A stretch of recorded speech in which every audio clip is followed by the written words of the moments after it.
nom du Père et du Fils et du Saint-Esprit. Amen. Les bénis de mon Père, bonjour. Bienvenue à cette méditation où nous continuons en ce jour de jeudi de la première semaine du temps de l'Avent à méditer et à rester avec l'Éternel des armées. Et nous avons donc deux textes pour la méditation d'aujourd'hui. D'abord, nous allons continuer la lecture du livre du prophète Isaïe au chapitre 26, les versets 1 à 6. Et dans ce passage, nous allons voir comment le prophète va écrire que dans la prière qui sera élevée, ils vont souligner qu'elle entrera la nation juste qui se garde fidèle. Oui, dans leur prière, ils vont souligner que cette nation juste qui se garde fidèle à l'enseignement du Seigneur sera bénie et aura la paix. Et ensuite, nous allons lire l'évangile de Jésus-Christ selon saint Matthieu au chapitre 7, les versets 21 à 27. Et dans cet extrait de Matthieu, nous allons plutôt voir comment Jésus va parler à ses disciples. Et dans ce qu'il va dire à ses disciples, il va souligner que pour entrer dans le royaume des cieux, il faut faire la volonté de son Père. Et que ce ne soit pas ceux qui disent « Seigneur, Seigneur » qui entreront dans le royaume des cieux. Les bénis de mon Père, ouvrons dans nos cœurs, mais surtout, apprêtons les textes bibliques de méditation d'aujourd'hui et je souhaite à chacun de vous, une fois de plus, la bienvenue.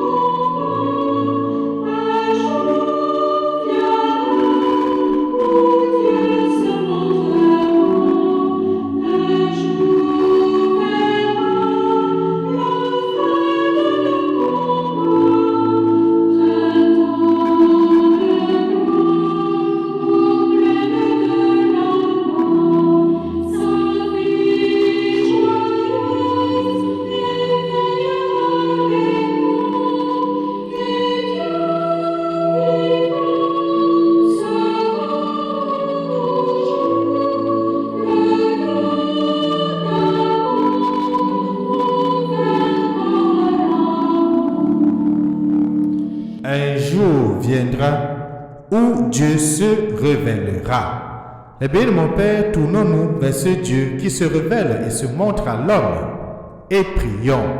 Déploie, Seigneur, ta puissance.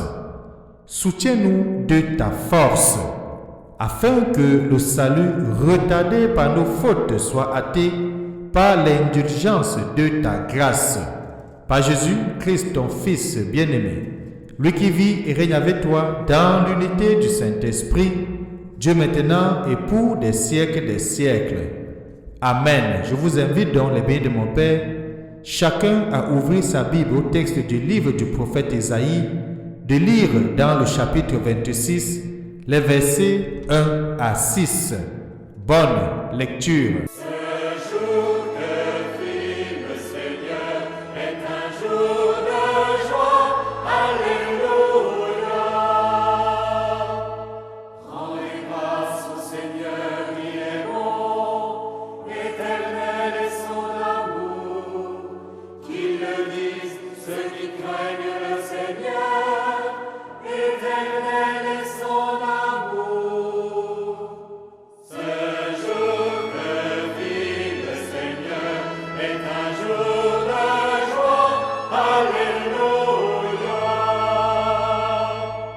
Le bras du Seigneur se lève, le bras du Seigneur est fort. Non, je ne mourrai pas, je vivrai pour annoncer les actions du Seigneur.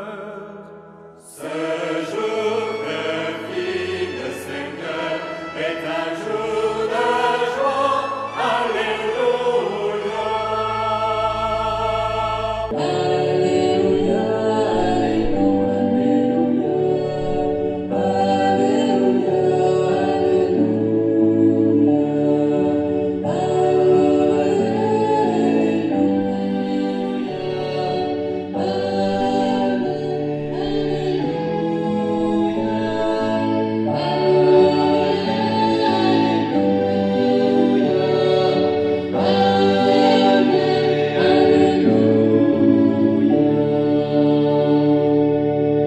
Évangile de Jésus-Christ selon saint Matthieu, au chapitre 7, les versets 21, puis 24 à 27.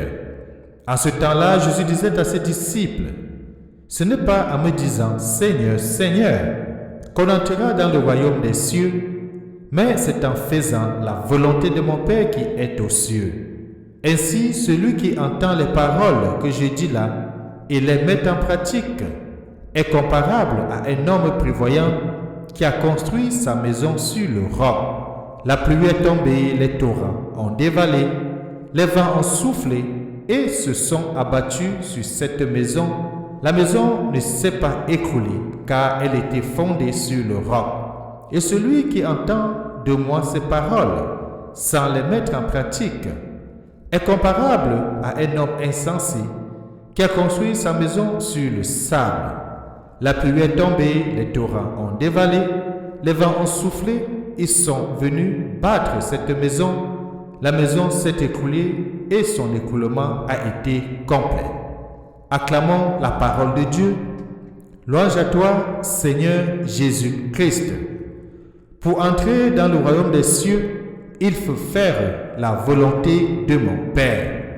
Les bien de mon Père, ça c'est un extrait de l'évangile que nous venons d'écouter, message que le Christ porte à ses disciples et à nous aujourd'hui qui sommes les disciples du temps moderne. Parce qu'il nous aime, le Sauveur nous met en garde contre l'illusion. Il ne suffit pas de dire « Seigneur, Seigneur » pour entrer dans le royaume des cieux, comme nous l'avons lu dans l'Évangile. Ce n'est pas une condamnation de la prière, loin de là. On peut prier et dans notre prière, crier vers le Seigneur. Nous devons plutôt dire « Seigneur, Seigneur », mais en sachant bien qu'il ne suffit pas de le dire du bout des lèvres, alors que toutes nos décisions témoigneraient que Jésus n'est pas Seigneur pour nous, que Jésus n'est pas Sauveur.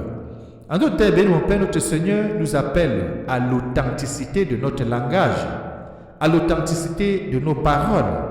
Témoigner que le Christ est notre Sauveur, témoigner que le Christ est le Rédempteur, ne se fait pas seulement dans la bouche, ne se fait pas du bout des lèvres seulement.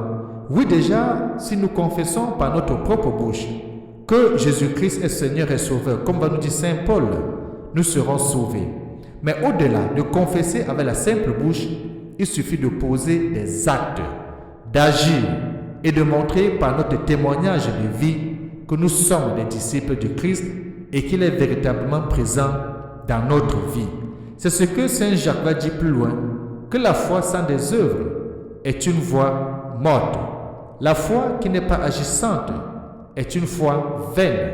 Notre foi doit être précise, mais surtout, elle doit agir au milieu de nous, dans nos actes de tous les jours. La prière coupée de l'amour obéissant est une illusion, sinon un mensonge. Mais qui mentons-nous si ce n'est nous-mêmes, parce qu'on ne peut pas mentir Dieu. Jésus sera vraiment notre Seigneur si chacun de nous faisons un cœur semblable au sien, un cœur passionné par l'amour du Père, un cœur capable de dire sans hésiter « Ma nourriture, c'est de faire la volonté du Père. Je fais toujours ce qui lui plaît. » Est-ce qu'il nous arrive dans notre vie de faire ce qui plaît à notre ego, à notre propre personne, à notre propre égoïsme, ou de faire toujours ce qui plaît à notre Créateur, à l'Éternel des armées? Remettre notre volonté à un autre pourrait être dangereux si cet autre n'était le Dieu de tendresse et le Dieu de miséricorde. Vouloir ce que Jésus veut, c'est choisir le bonheur. Vouloir autre chose, c'est prendre le risque d'une construction fragile, une construction éphémère. Cela peut donner le change et tenir quelque temps, mais cela ne résiste pas à l'assaut des épreuves. Et c'est pour cela que le Seigneur prend cet exemple de construction sur le sable, pour que nous comprenions mieux ce qu'il veut nous dire. Personne ne peut construire sur le sable, et cela résiste à l'épreuve du vent, à l'épreuve de la tempête, mais surtout à l'épreuve du torrent. Le sable va se mêler à l'eau, et l'eau va le traîner. Il y aura infiltration et il y aura destruction de cette fondation. Moins de preuves, moins de tempêtes, nous connaissons la conséquence que le Seigneur dit dans l'Évangile. Elle va s'écrouler, elle ne pourra tenir debout. Écoutez notre Seigneur Jésus-Christ, lui qui est parole d'amour du Père. C'est l'attitude chrétienne par excellence. C'est l'attitude que nous sommes appelés à déployer, à développer dans notre vie. Laissez cette parole nous transformer, nous conformer à la volonté aimante du Père, l'écouter et le laisser vivre en nous, comme Saint Paul va le dire plus tard, quand il va envahir, investir et se laisser conduire par le Christ. Il va dire, ce n'est plus moi qui vis, mais c'est lui qui vit en moi. Eh bien, de mon Père, mettons cela aujourd'hui, de prendre le Christ pour notre roc, pour notre rempart, celui sur qui nous nous appuyons et nous nous reposons, notre fondation, notre fondement, et qui nous bénisse et nous garde au courant de cette journée, lui qui est Père, Fils et Saint-Esprit. Amen. Bonne journée.